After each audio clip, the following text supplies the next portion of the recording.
Fluminense busca acerto com o jogador, contrata mais um e temos informações importantes sobre os nossos adversários na Copa Libertadores da América e também sobre a situação clínica do atacante Keno, que a gente trouxe ontem aqui, que teve uma entorse no tornozelo. Tem muita informação do Flusão para você, tricolor, ficar sempre muito bem informado. Depois da vinheta a gente vai começar com as notícias.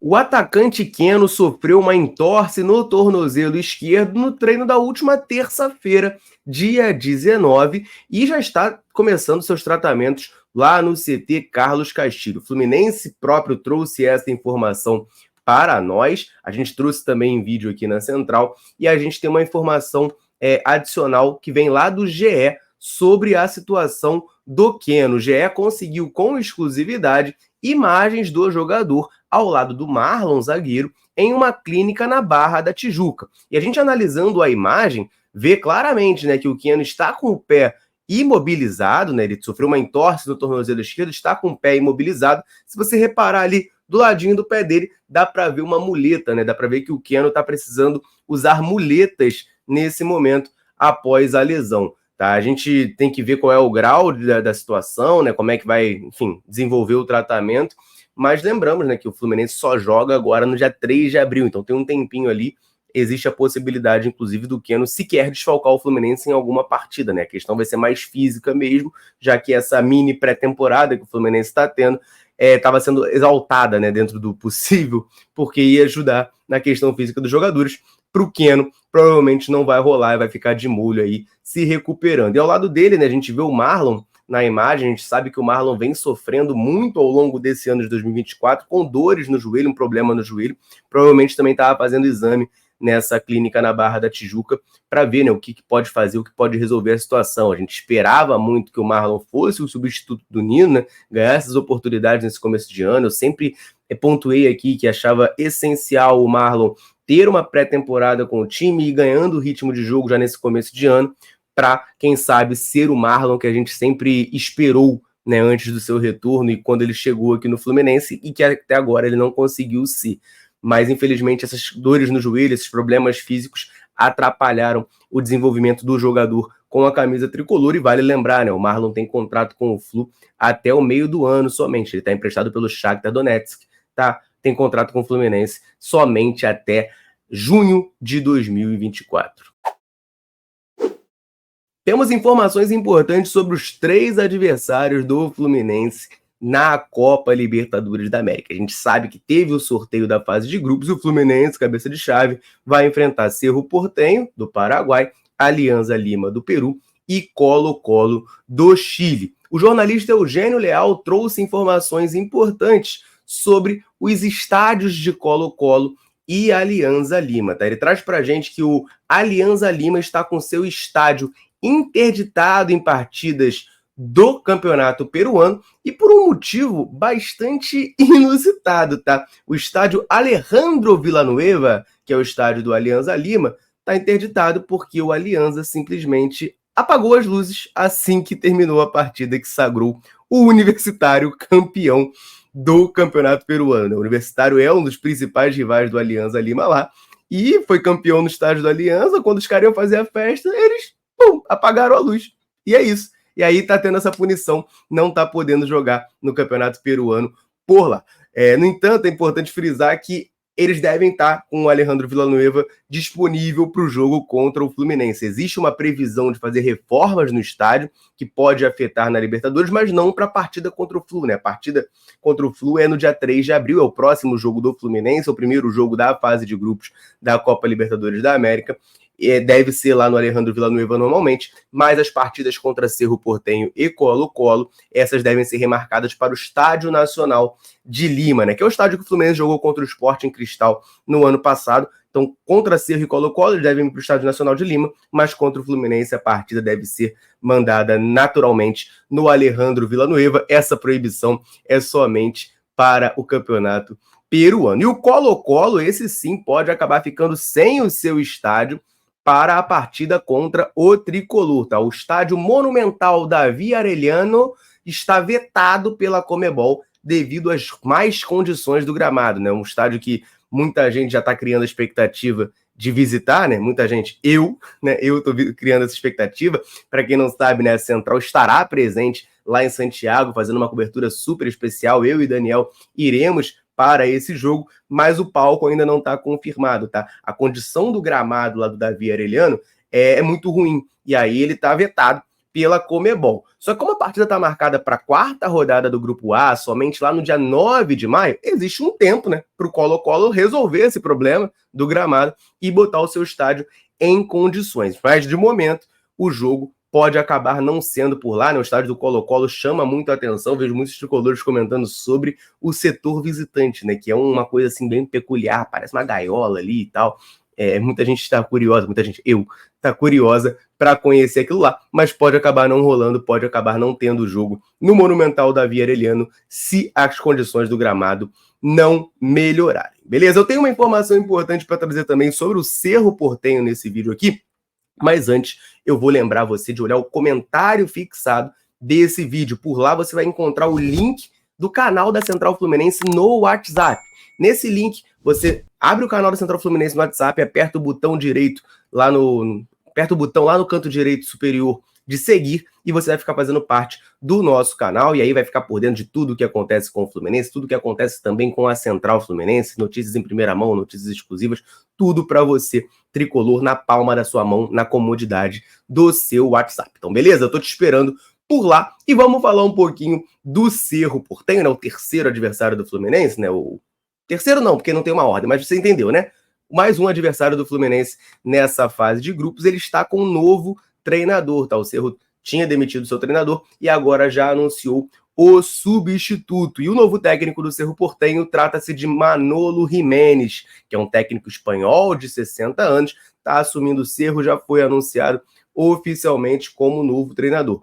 Ele, que é espanhol, é ídolo do Sevilha. Tá, jogou muito tempo no Sevilha como atleta, né, como jogador, foi muito tempo do Sevilha e depois chegou a ser treinador por lá, né? Ele começa a carreira de treinador lá no Sevilha. Mas sua passagem de maior destaque em toda a carreira, acho que a gente pode dizer que foi lá pelo futebol da Grécia, né? Pelo AEK Atenas, onde ele chegou inclusive a ser campeão grego. Seu último clube tinha sido o Al-Wehda, lá dos Emirados Árabes Unidos, e agora chega ao Cerro Porteño para tentar, né, levar o Cerro Porteño, quem sabe, ao seu primeiro título de Libertadores. Eu acho um pouquinho difícil, né? Vale lembrar que o Cerro tem 6 semifinais em toda a sua história, mas nunca chegou à final e nunca foi campeão do torneio.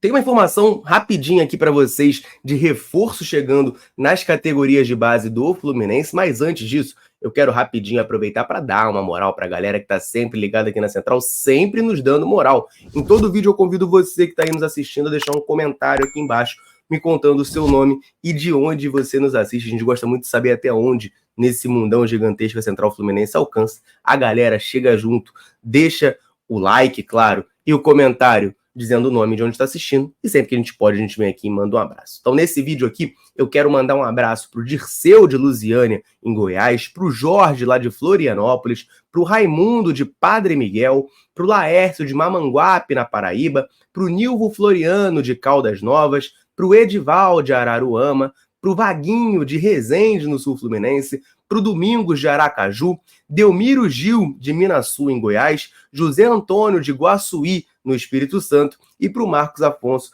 aqui do Rio de Janeiro. Um abraço pra galera e, claro, convite para você que está aí nos assistindo.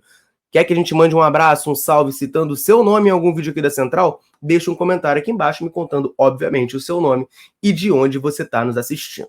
Combinado? Então vamos falar sobre isso, porque o Fluminense contratou mais um jogador para a sua categoria de base. Quem traz essa informação é o portal Xerém Stuff, né? Que é uma ramificação do Fluminense Stuff lá no Twitter, e ele traz para a gente que o Fluminense acertou a contratação do goleiro Heitor Baco, que era do São Paulo, para a sua equipe sub-14. Eu confesso que eu fiquei um pouco chocado, né, quando eu vi que o Heitor Baco está chegando no Fluminense para o sub-14 e é um menino nascido em 2010, né? Tô me sentindo velho, mas pois é, o Fluminense contratando um menino nascido em 2010, esse goleiro que era lá do São Paulo. A gente sabe, né, e sempre exalta aqui o trabalho de captação que o Fluminense faz na sua categoria de base em Xerém, sempre buscando, né, esses jovens jogadores para integrar. Nem todo mundo que está na base do Fluminense começou lá pequenininho, no Guerreirinhos, na escolinha Guerreirinhos, né? O pessoal vai sendo contratado ao longo ali da formação para terminar, claro, aqui no Fluminense e se desenvolver e dar frutos no profissional. Eu sempre dou o exemplo do Martinelli, que veio do Grêmio Prudente, do John Kennedy, que veio do Social de Minas Gerais,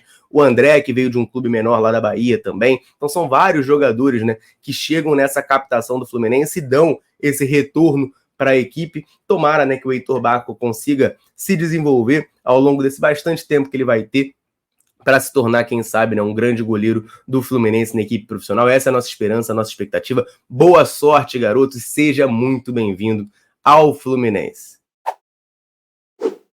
Fluminense quer acerto com o jogador e tá otimista com essa situação. Pois é, gente, a informação vem lá do portal Trivela e dá conta de que o Fluminense está atrás de um acerto com o meia Iago Ferreira. Pois é, gente, o Iago é jogador do Fluminense, está emprestado ao Nova Iguaçu, é um dos grandes destaques desse campeonato carioca, tem 22 anos, mas o seu contrato com o Tricolor vai somente até o fim desse ano de 2024. Né? O filho do Iranildo, ex-jogador de futebol, jogou no Flamengo, jogou no Botafogo, tem esse contrato curto com o Tricolor e seu empréstimo ao Nova Iguaçu vai até o final da Série D ali em setembro. Só que ele já começou a atrair interesse de diversos clubes aqui do futebol brasileiro e a torcida tricolor, claro, né, acompanhando de perto a campanha do Nova Iguaçu e o destaque do Iago, também já faz aquele lobby, né? Pô, tem que trazer o Iago de volta, tem que dar chance para esse menino na equipe profissional do Fluminense. Vale lembrar, né, o Iago até hoje nunca ganhou chances na equipe profissional do Fluminense. Mas de acordo com o portal Trivela, existe sim interesses de outros clubes no jogador, mas nenhum deles ofereceu um pré-contrato para o Iago. A gente lembra, né, como o contrato do Iago termina no final do ano, a partir do meio desse ano, o Iago pode já assinar um pré-contrato e sair de graça do Fluminense e assinar com qualquer equipe. Mas nenhum deles ainda ofereceu esse pré-contrato. Clubes interessados no Iago, Vila Nova, já tinha saído essa informação um pouco antes, gravamos aqui para vocês, da Série B, o Paysandu, Chapecoense e o CRB também estão interessados ali no Iago Ferreira. Houve um burburinho, notícias, né, de interesses de Corinthians e Santos no meia, né? Aí já são clubes maiores, mais relevantes, com todo respeito aos outros, é claro, mas segundo a reportagem do Trivela, não há esse interesse, tá? Os clubes interessados são portanto, Vila Nova, Paysandu, Chapecoense e CRB. Só que apesar disso tudo, tá? O Iago tem boas chances de renovar o seu contrato com o Fluminense para ser reemprestado, tá? O Fluminense visa, então, manter o jogador para não perder de graça, depois do destaque que ele tem no Campeonato Carioca, mas, a princípio, não está nos planos aproveitá-lo no elenco profissional em 2024. Então, o Flu quer renovar o contrato dele para ir reemprestá-lo para alguma equipe, para jogar talvez uma Série B, né? Esses clubes aí, todos que estão interessados nele, são da Série B, né? Talvez jogar uma Série B, e aí, quem sabe, se destacando, voltar em 2025 para fazer parte do elenco tricolor. Dando minha opinião rapidinho sobre esse assunto, a situação que o Fluminense está ali com o Iago é um pouquinho delicada, né? Porque é um jogador que está se destacando com o contrato no fim. Então, se aparecer uma outra equipe oferecendo um pré-contrato para ele, principalmente se for uma equipe grande, como Corinthians e Santos, oferecer um contrato mais extenso, né, mais tempo de contrato, oportunidades, é bem possível que ele não aceite renovar com o Fluminense e saia, né? Saia de graça. Segundo o Trivela, claro, né? Como não tem interesse do Corinthians e do Santos, os times que estão ali interessados nele são clubes de menor investimento, talvez valha mais a pena para ele renovar com o Flu e ser emprestado para uma equipe dessas. Fato é que no elenco principal do Fluminense hoje, eu acho muito improvável o Iago ganhar chances, tá? Não estou dizendo que eu não daria chances para o Iago, eu estou trabalhando com a realidade, tá? Tipo assim, o que acontece? O Iago esteve no Fluminense nesses últimos anos, estava treinando lá e nunca ganhou chance. O Fernando Diniz não deu chances para ele, deu chance para outros jogadores. O Arthurzinho, por exemplo, que é mais novo do que o Iago, entrou mais em jogos do que o Iago, né? Porque o Arthur entrou, o Iago nem isso. Então, assim, eu acho muito improvável, mesmo com destaque, o Iago ganhar oportunidades ainda nessa temporada, tá? Mesmo que ele tenha se destacado no Nova Iguaçu, ele ainda vai chegar com um pouco de desconfiança. Isso para mim é muito claro, tá muito nítido, isso é uma opinião, tá? Não, fique claro, não é uma informação que eu tô trazendo, não, mas é uma opinião da maneira que eu enxergo. O Fluminense não apostava no Iago, o Fluminense não via esse futuro no Iago, não apostava no jogador. Emprestou pro Nova Iguaçu e aí ele deu certo lá, tá jogando bem, tá se destacando, agora o clube, claro, que não quer perder de graça. Mas a gente emprestou o Iago por 9 meses, né, até o final de setembro, com o contrato dele acabando no final do ano. Isso aí era óbvio que poderia acontecer de algum clube vir e oferecer um pré-contrato para ele. O Fluminense aparentemente não estava, né, vendo com bons olhos o futuro do Iago e tal, mas agora com essa esse destaque no campeonato estadual, tá jogando muito, é uma das principais peças do Nova Iguaçu, que é a sensação do Cariocão, tá na final, né? O Fluminense não tá na final e o Nova Iguaçu está. O Iago tem sido um dos destaques dessa equipe, então o Fluminense agora quer manter o jogador, mas a ideia é reemprestar, e assim, eu entendo. Talvez se eu tivesse lá no comando hoje, né, hoje, falando agora dia 21 de março, eu daria alguma chance ali, uma oportunidade para o Iago, tentar, enfim, jogar alguns jogos ali, ver como é que ele renderia. Mas eu confesso também que, assim, até o começo do ano, eu também não via futuro no Iago, né? Porque é muito fácil a gente falar, o clube não vê, sei lá o que, sei lá o que. Eu confesso que, assim, minha opinião, eu não via, tá? Do que eu já tinha visto dele na categoria de base e tal, e assim, eu achava que o Iago seria mais um daqueles vários jogadores que surgem na base do Fluminense, mas acabam não tendo chance, que é normal. O que mais tem no Fluminense é jogador de base, né? Enfim, aparentemente eu me enganei, o Fluminense também, e o Fluminense está correndo atrás para tentar renovar o contrato desse jogador e, friso, repito, reitero, reemprestá-lo até o fim da temporada para um time de maior nível, né, com todo respeito ao Nova Iguaçu, um time que vai jogar a Série B, o Nova Iguaçu vai jogar a Série D, então botar o Iago Ferreira numa prateleira, numa vitrine, um pouquinho melhor. Beleza, galera? Eu quero, claro, saber a sua opinião. Iago Ferreira merece ser reaproveitado pelo Fluminense? O Fluminense está certo em correr atrás da renovação do contrato desse jogador? Deixe seu comentário aqui pra gente trocar aquela ideia, combinado? Eu vou ficando por aqui. Um abraço, saudações tricolores. Tamo junto.